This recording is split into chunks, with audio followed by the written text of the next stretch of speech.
How do you measure the success of an advertising campaign? In some cases, this might have many answers. Some companies, for instance, would argue that success should be measured by brand awareness and engagement. But if you are a regular internet marketer, which it's likely safe to assume you are, then it is more likely that you should measure your effectiveness by considering the profit. Internet marketers don't have the budget to pour huge amounts into turning their brands into household names. Therefore, they need to focus instead on trying to get profit quickly. That often means using PPC and remarketing, and it means thinking about how the numbers add up.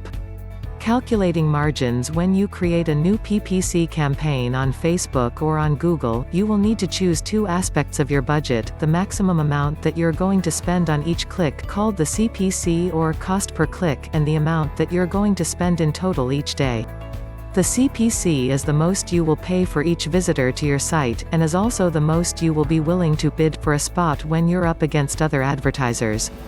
The aim is to ensure that this costs less than the value of each new visitor to your site.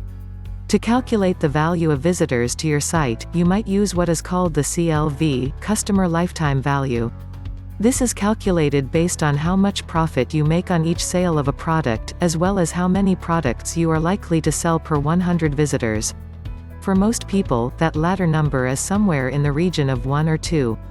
That would give you a 1 to 2% conversion rate, which is actually considered a fairly high score. So, if you make $30 profit per sale, and you get 1 sale per 100 visitors, that means that you get roughly 30 cents per visitor. Suddenly, this becomes a much smaller amount of cash. The number is probably a little higher though. It's called the lifetime value, because it is calculated over the lifetime of that visitor. So if someone signs up to your mailing list and buys from you later, or if they buy from you more than once, this will bump up the number. Still, that can take a while to pay off, and you might not have enough disposable income to last that long. Just make sure the amount you pay per click is less than the amount you make per visitor.